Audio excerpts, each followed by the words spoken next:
오늘 하나님께서 우리에게 주신 말씀은 구약성경 민수기 6장 22절에서 27절까지 말씀입니다.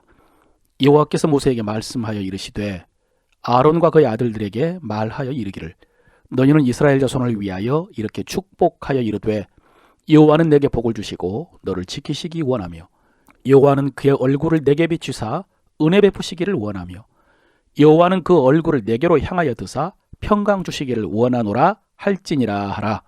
그들은 이같이 내 이름으로 이스라엘 자손에게 축복할지니 내가 그들에게 복을 주리라. 아멘. 오늘도 예수 그리스도 안에 있는 하나님의 은혜가 여러분과 함께 하시기를 바랍니다. 여러분, 새해가 되면 사람들이 새해 복 많이 받으세요 라고 인사를 합니다. 그런데 가끔 어떤 성도들은 복 받으라 라는 말을 세속적이고 기복적이라고 생각하고 부담스러워하는 경우가 있는데요. 사실은 전혀 그렇지 않습니다. 창세기에 보면은 하나님께서 인간을 만드시고 첫 번째 하신 일이 하나님이 그들에게 복을 주시며 그랬습니다. 그리고 그 다음날 안식하셨는데 그날에 대해서도 하나님께서 그 일곱째 날을 복되게 하사라고 했습니다. 노아 시대에 노아 가족이 방주에서 나왔을 때 하나님께서 그들에게 처음으로 하신 일이 하나님이 노아와 그의 아들들에게 복을 주시며 그들에게 이르시되 라고 했습니다. 또 구속사의 시작인 창세기 12장에 보면 하나님께서 아브라함을 부르십니다. 그때 이렇게 말씀하셨습니다. 내가 너로 큰 민족을 이루고 내게 복을 주어 너의 이름을 창대하게 하리니 너는 복이 될지라. 너를 축복하는 자에게는 내가 복을 내리고 너를 저주하는 자에게는 내가 저주하리니 땅의 모든 족속이 너로 말미암아 복을 얻을 것이니라 하신지라. 여러분 보십시오. 하나님은 복 주시는 하나님이십니다. 복 주시는 것을 기뻐하십니다. 이렇게 성경에 보면은 하나님께서 복을 주셨다는 말씀이 많습니다. 그리고 하나님께 복을 받았다는 말씀도 많고요. 중요한 것은 복을 빌었다는 말씀도 많습니다. 축복이라고 하죠. 오늘 말씀이 바로 이 말씀입니다. 오늘 읽은 본문이 하나님께서 제사장인 아론과 그의 아들들에게 너희는 이스라엘 백성을 위해 이렇게 축복하라 라고 축복 기도문을 적어주신 것입니다.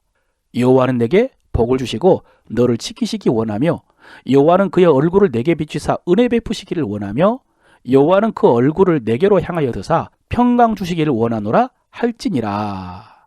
여러분, 이 말씀을 오해하면 안 됩니다. 이 말씀은 하나님께서 복 주시겠다는 말씀 이전에 너희가 그들을 위해서 복을 빌라는 말씀입니다. 그러면 내가 그들에게 복을 주리라 라고 약속하셨습니다. 그런데 여러분, 이 말씀 앞에서 이런 생각이 들 수 있습니다. 하나님이 그냥 복을 주실 수는 없나? 꼭 축복해야 하나? 꼭 복을 빌어야 하나? 어떻습니까? 그런 생각 안 해보셨습니까? 하나님께서 복을 주시는 방법이 이 방법밖에는 없을까요? 아닐 것입니다. 하나님께서는 그냥도 얼마든지 복을 주실 수 있습니다. 성경에 보면은 복에 대해서 관심이 많았던 사람이 야곱인데요. 이 야곱이 이삭의 축복을 받기 위해서 아버지를 속이기까지 했고요. 또 자기도 죽기 전에 자기 자식들을 축복하긴 했지만 그렇다고 성경의 모든 사람들이 누군가가 축복을 해서 복을 받은 것은 아닙니다. 축복받지 않아도 복을 받은 경우가 많습니다. 또 이런 생각하는 분도 있을 것입니다. 축복한다고 복을 받나? 자기가 복받을 짓을 해야 복을 받지. 어떻습니까? 일리가 있죠. 복받을 만한 일을 안 했는데 누군가 축복한다고 복을 받겠습니까?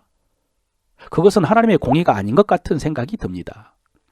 그러나 여러분, 중요한 것은 하나님께서 이렇게 명령하셨다는 사실입니다. 제사장이 복을 빌면 내가 그들에게 복을 주겠다라고 하나님께서 약속하셨습니다.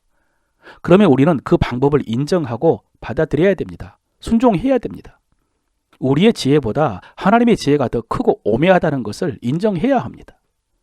여러분, 우리가 우리 자녀들을 축복하면 우리 자녀들이 복받을 만한 사람으로 변화되는 역사가 먼저 일어나고 그 다음에 우리가 빌었던 복이 임할지, 아니면 우리가 빌었던 복이 먼저 임하고 그 다음에 하나님의 역사로 우리 자녀들이 하나님을 경외하는 자녀들이 될지 우리가 알지 못합니다. 부모의 축복이 자녀들의 삶 속에서 어떤 역사를 일으켜서 자녀들이 복받게 될지 우리는 그 과정을 다 알지를 못합니다. 그러나 내 이름으로 복을 빌어라. 그러면 내가 복을 주겠다. 이 말씀은 분명한 하나님의 말씀입니다. 그러므로 복을 빌 사람은 복을 빌어야 하고요. 또 복받기를 원하는 사람은 그 축복을 귀하게 여겨야 됩니다.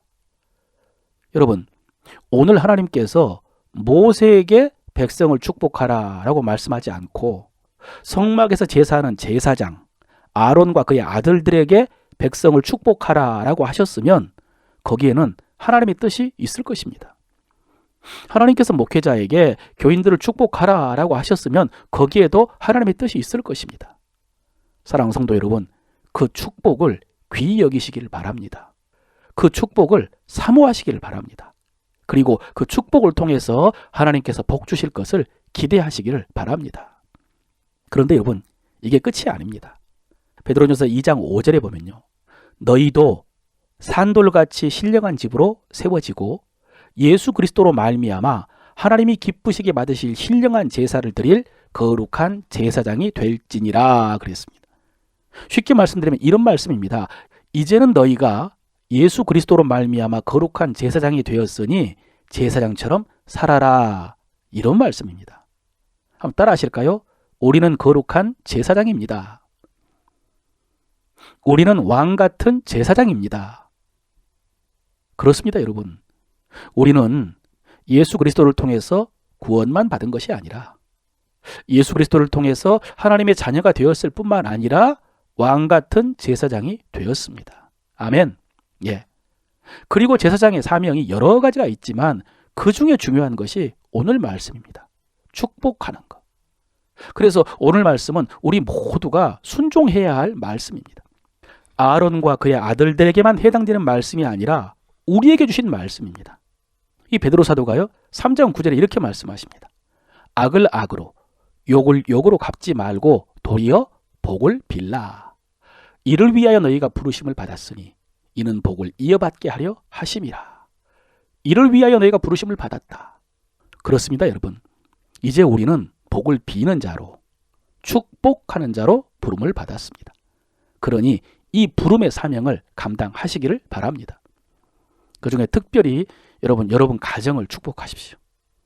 가족들도 축복하지 못하면서 핍박하는 사람들을 위해서 축복할 수는 없지 않습니까? 매일 가정 예배를 드리면서 여러분의 가정을 축복하시길 바랍니다. 가족들 걱정만 하지 말고 한숨만 쉬지 말고 잔소리만 하지 말고요. 예수 그리스도의 이름으로 축복하십시오.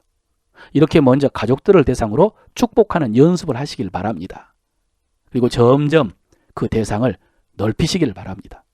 사랑하는 사람들, 소중한 성도들, 고마운 사람들을 축복하십시오.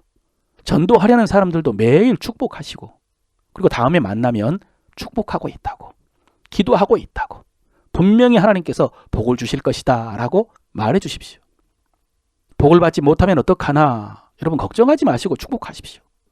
말씀에 순종하여 축복하는 것이 우리의 일이고 나머지는 하나님께서 하실 것입니다. 사랑하는 성도 여러분, 올해 하나님께서 우리에게 주신 약속과 사명, 내 입의 말로 하나님의 나라를 세우라. 예, 우리가 입을 열어 축복하면 하나님의 통치와 역사가 나타나서 구원과 치유와 회복과 성취가 이루어질 줄로 믿습니다. 이렇게 해서 우리는 오늘도 하나님의 나라를 세웁니다.